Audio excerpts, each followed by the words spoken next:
राजन बैठ के रो रहे हैं। तो बोले, अरे राजन, आप राजा हैं, चक्रवर्ती सम्राट है महाराज,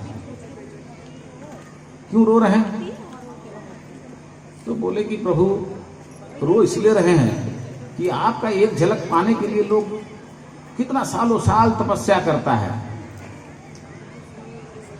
धृतराष्ट्र, गलत नाम ले लिए थे, धृतराष्ट्र।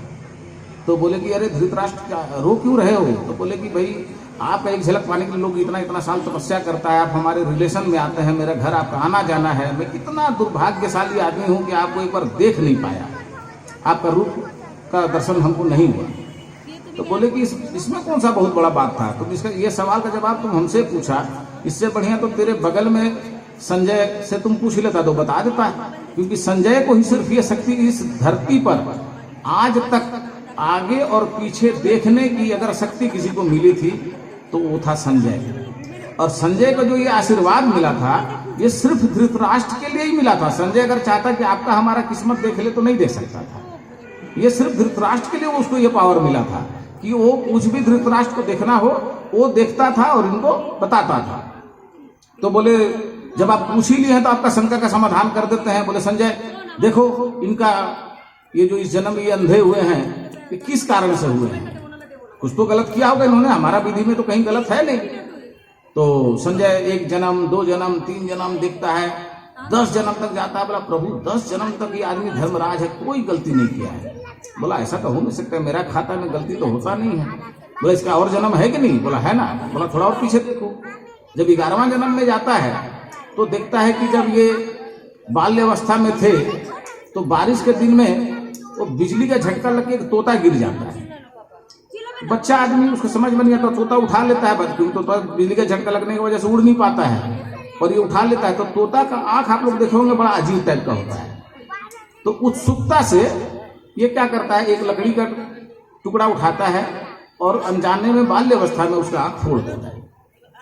तो उस तोता का अभिशाप उसको लगता है, 11 जन्म के बाद उसको इसका फल मिलता है कि उसको इस जन्म में अंधा, क्योंकि तोता बोलता है कि जैसे तुमने हमको अंधा बनाया उसी प्रकार किसी जन्म में अंधापन क्या होता है ये तुम भी अनुभव करोगे। तो 11 जन्म के बाद उसको इसका फल मिला। तो धृतराष्ट्र बोले कि ठीक है प्रभु, अभी आपका सामने संजय क्या बोला कि 10 जन्म तक हम धर्मराज थे, तो 11वां जन्म पहले जो कर्म किए उसका फल तो आप मेरे को बता दिए, और ये 10 जन्म जो हम अच्छा कर्म किए इसका फल। बोले, यार तू सही में मूर्ख है। बोले, जो पावर तेरे को मिला है, ये जो संजय तेरे को आज बता दिया कि 11 जन्म पहले तुम कुछ किया था, उसका वजह से तुमको ये दंड मिला है, ये शक्ति सिर्फ तेरे लिए और तेरे को मिला है।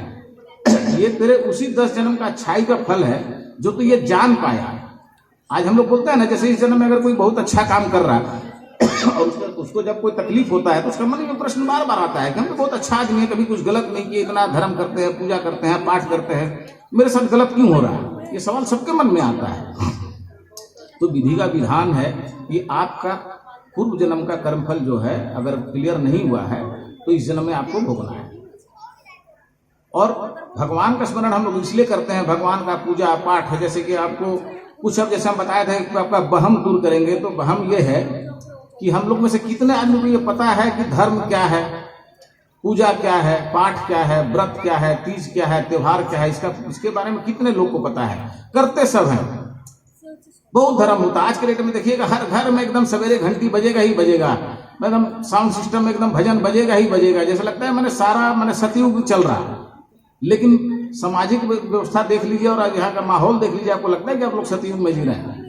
तो अगर सारा लोग धर्म ही कर रहा है तो इधर इतना अधर्म क्यों हो रहा है? ये प्रश्न हर आदमी को करना चाहिए कि जब सब कोई धर्म ही कर रहा है तो अधर्म क्यों हो रहा है? असल में आप लोग धर्म गलत कर रहे हैं, धर्म का पता नहीं है आप लोग को। आप लोग को जो बता दिया गया है आप लोग उसी पे चले जा रहे हैं, चले जा रहे हैं, चले जा रहे हैं। धर्म का अर्थ आज आपको बताते हैं, कर्म और धर्म।